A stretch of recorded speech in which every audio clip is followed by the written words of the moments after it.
this video is not a review. It's more about me trying to figure out what kind of setups actually make sense for where I am right now. I tried using the iPad Pro M4 for about a year and I thought it was really the answer. But then I realized something didn't quite fit. So this video is just that story.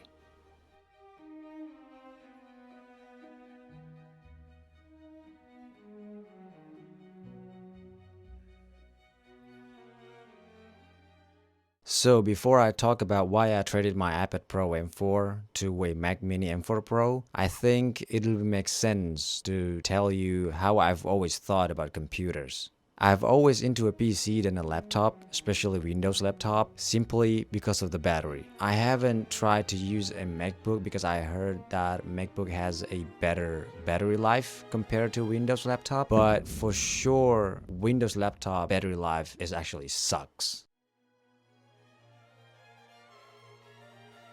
I've had a bad experience with Windows laptop batteries. No matter what I do, I always ended up using it plugged in.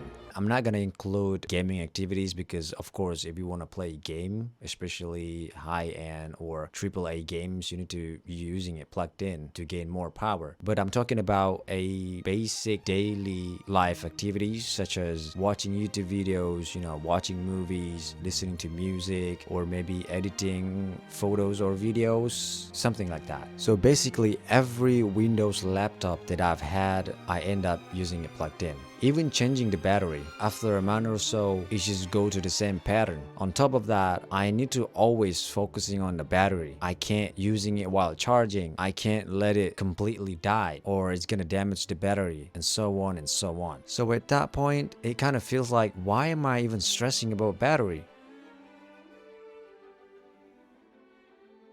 My first ever laptop was Toshiba. I got it in 2013. It has probably, I don't know, I even forget, maybe 4 or 6 gigabyte of RAMs. Probably 4. And it doesn't have a graphic card. It only has a Intel HD 4000, which is it's actually integrated graphic card. I mean, editing something in Photoshop is actually alright, but when you use it for a video editing and then you trying to render a slightly complex video, it sounded like a jet engine and it suddenly died sometimes when it's overheating. But I didn't have any choice. Using it almost 8 years and I'm able to change it when I was in college. Back then, when I was in college, I didn't have the privilege of owning both a PC and a laptop. So I had to choose one. And obviously, PC didn't make sense because I need to bring my computer to campus, working on my college assignment, group work, and so on. So yeah, laptop was the only choice that made sense at that time. So I bought myself, again, Windows laptop, MSI Modern 14 with 8 gigabyte of RAM. It's slightly higher than my Toshiba. And it has better graphic card, but not the best. It was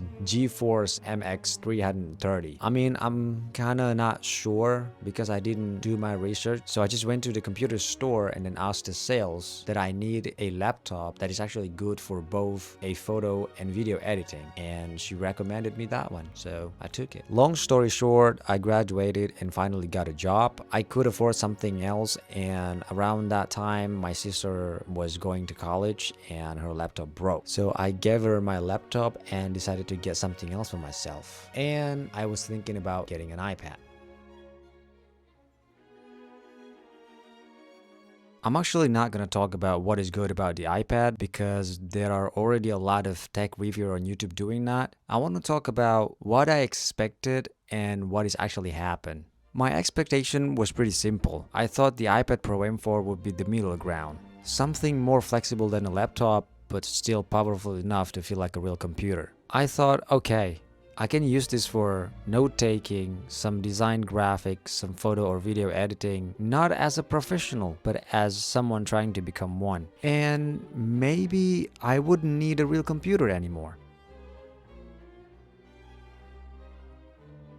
For a while, it kind of worked, but over time, the reality started to feel different. The iPad Pro M4 kept reminding me that it wasn't a computer. Even when I attached the Magic Keyboard, sometimes I forget that the iPad is actually touchscreen. Not to mention, all the apps on the iPad are still mobile apps. They are designed to be a touch first, not for mouse and keyboard. So for someone coming from Windows, that was a big adjustment. It wasn't bad, but it was just different. And the more I push it, the more I realize I was fighting the system instead of focusing on learning and creating.